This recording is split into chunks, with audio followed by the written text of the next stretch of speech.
Ngomong-ngomong bandar-bandar tuh ada nggak ya? Apa? Semua udah tahu orang-orangnya cuma 5 orang paling. Hah? Di Indonesia dia ngatur cuma 5 orang. Wow. Udah ketahuan. Udahlah. Makanya saya udah bilang berhentilah. Kasihan dong rakyat. Ya udah 5 itu aja disasar aja, disikat aja kan? Tanya penegak hukum lah kalau itu.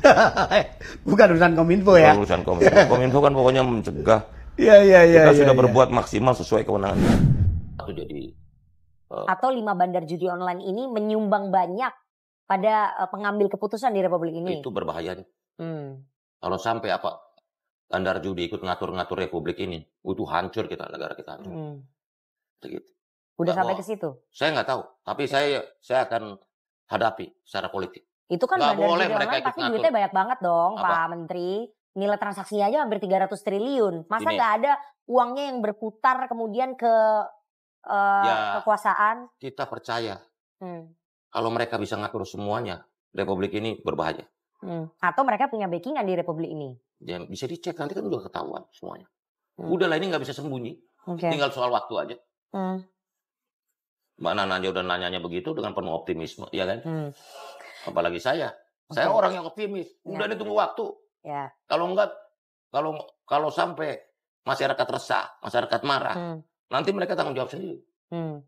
Kepala BP2MI Pak Benny Ramdhani itu menyebut inisial T. No comment. Oke, kenapa? Kok udah langsung no comment? Ya ngapain? Oke, berarti itu benar apa salah? Tanya dia. Enggak, inisial T itu masuk ke dalam 5 nama yang Pak Menteri tahu nggak? Udahlah, itu mau nunggang. Kalau mau tanya aja lah, tanya dia. Mau kan nunggang apa? Ya mau isu judi online. Gak usah pakai inisial sini, ya lapor aja langsung. Jadi kan udah dipanggil ke Baris. Ya mana coba? Oke, dia dicabut. Besok dipanggil lagi katanya. Biar aja. Tanggal 1. Mr. T, coba. Jadi janganlah membuat kisru mencari panggung di dalam pemberantasan judi online ini. Judi online ini bukan untuk cari panggung, kita menyelamatkan rakyat kok. Jadi Anda menilai bahwa Pak Benny Ramdhani sedang mencari panggung di dalam. Itu menurut hemat teman-teman. Kalau dia mau itu, dia langsung datang ke Kamboja.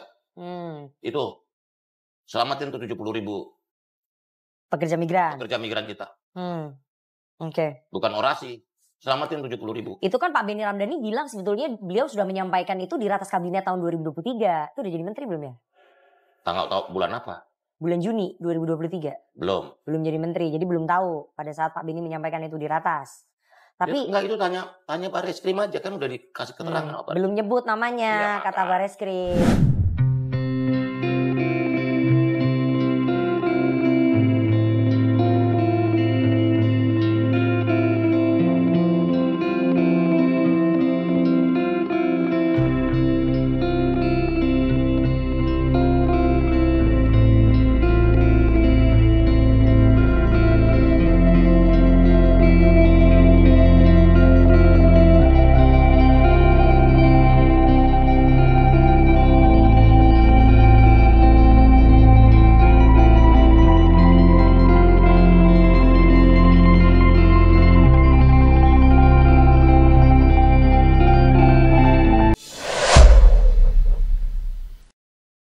Benarkah Budi Ari sampaikan pertanyaan sebodoh ini? Pertanyaan buat yang ditangkap dan seluruh pejabat Komdigi. Pernahkah ada perintah baik lisan ataupun tertulis dari Menkominfo untuk tidak men-take down satu situs atau website judul saja? Ini pertanyaan yang menunjukkan kebodohan. Karena tentu tidak perlu dengan instruksi seperti ini. Bro, yang ini amankan, yang ini loloskan. Tentu tidak. Ya. Tak perlu kemudian seorang Budi Ari memberikan perintah. Cukup dengan sinyal-sinyal sedikit saja, aman, itu beres. Kan begitu logika sederhananya. Maka ada juga netizen yang menyampaikan, ya gampang, lihat saja hartanya sebelum dan setelah. Tapi Budi Ari kita tidak mengetahui kalau dia punya background pengusaha. 11 menteri dia masuk, 11 besar menteri terkaya dia masuk. Kita lihat sebelah sini. Budi Ari 102 miliar hartanya. Dari mana itu? Dia bukan pengusaha. Naik ke level 10, AHY 116. Kita tahu dia anak SBY. Gampang saja dikasih sama SBY misalkan ya. Atau mungkin dia juga punya perusahaan. Kesananya pengusaha semua itu. Agus Gumiwang, Budi Gunadi, Dito.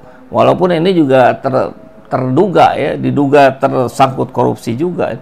Bahlil, Erlangga, Rosan, Amran Sulaiman, Erick Thohir, Sakti Wahyu Trenggono yang paling kaya itu 2,6 T. Kita bahas dulu ke sini. 102 miliar dari mana bos itu uangnya? Oke, kita simak ya video pendek tentang Budi Ari dalam pusaran. Kominfo Budi Ari dalam kasus judi online perlu dilakukan pemeriksaan oleh pihak kepolisian. Sebab, Zulkarnaen Apriliantoni alias Tony Tomang yang ditangkap kemarin, merupakan orangnya Budi Ari. Tony sendiri diketahui punya jaringan cukup luas. Tony ini juga yang memperkenalkan Adi Kismanto alias Valen kepada Budi Ari. Valen ini memiliki latar belakang IT. Meski bukan ASN Kominfo, dirinya diberi kepercayaan oleh Budi Ari untuk mengelola software crawling situs-situs judi online di Kominfo. Peran si Valen ini cukup krusial, karena dia adalah orang pertama yang bisa mengakses hasil crawling situs-situs tersebut, dan kemudian diserahkan ke bagian lain untuk disortir. Dengan begitu, ia bebas melakukan fraud dengan menyisihkan situs-situs judi online yang bekerja sama atau dibina. Ia tentu tidak sendirian. Dia juga merekrut para ASN Kominfo untuk mengamankan situs-situs judi online milik bandar yang membayar agar tidak diblokir. Sebagai orang bawaan, tentu ia tak bisa melakukannya tanpa adanya izin dari sang atasan, yakni Budi Ari. Ya, gimana tuh? Ini video-video macam begini, analisa-analisa begini tersebar di berbagai grup WhatsApp, apalagi di berbagai platform media sosial. Jadi Badan Intelijen Netizen terus bekerja ya, BIN disingkatnya. Jangan-jangan Badan Intelijen Netizen mengalahkan Badan Intelijen Negara ini. Jangan sampai dong ya. Karena Badan Intelijen Netizen ini nggak dibayar. Dari postingan John Sitorus, ada yang mulai panik. Sampai-sampai harus membuat pertanyaan bodoh macam ini. Ini persis seperti pertanyaan maling sapi. Saya tidak menyuruh bawa sapi, saya hanya suruh dia tarik tali sapinya.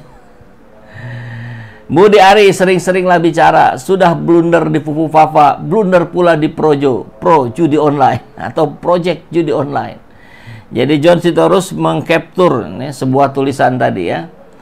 Pertanyaan buat yang ditangkap dan seluruh pejabat Komdigi, pernahkah ada perintah baik lisan ataupun tertulis dari Menkominfo untuk tidak men-take down satu situs atau website judul saja? Ya pasti tidak ada. Karena dia menyuruhnya bukan 1 tapi 1000, kan bisa begitu. Atau tidak perlu dinyatakan secara to the point, ya cukup dengan bahasa sinyal-sinyal saja, ya bisa gitu. Kan kita tahu pola-pola begini ini pola-pola yang tidak perlu lah, ya kita sudah sama-sama tahu. Yang penting di belakang ada transaksi, kan begitu.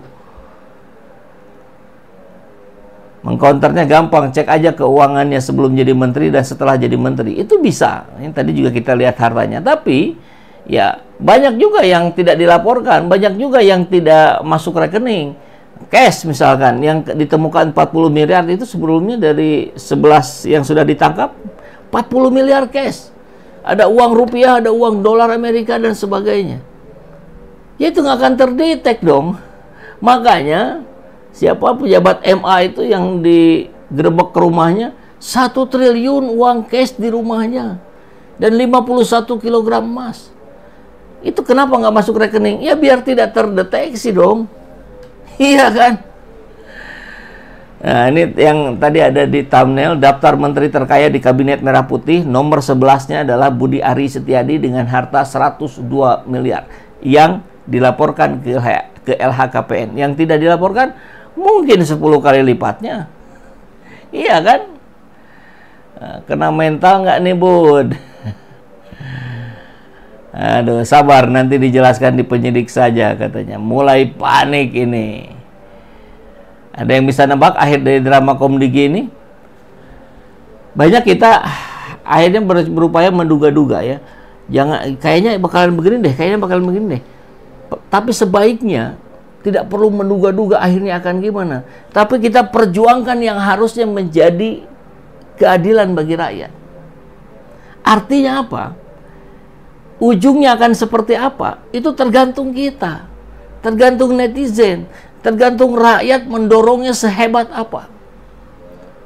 Kalau mendorongnya dengan sangat dahsyat, mereka nggak bisa ngapa-ngapain. Mereka ikut kehendak rakyat. Ada banyak kehendak rakyat yang nggak diikuti oleh kekuasaan. Kenapa? Karena rakyatnya tidak bicara dengan keras. Karena rakyatnya tidak memberisikan di media sosial. Ingat loh, yang tertinggi hari ini secara de facto adalah viral. Adanya keadilan kalau sudah viral. Kan begitu. Jadi yang dikejar viral dulu. No viral, no justice. Memang ironi, tapi itulah fakta kita hari ini. Supriyani, guru honorer, tidak akan mendapat keadilan kalau tidak diviralkan. Iya kan? Dan begitu banyak lagi kasus lainnya yang mereka akhirnya mendapatkan keadilan setelah diviralkan. Jadi kita viralkan saja dorongan-dorongan seperti ini gitu.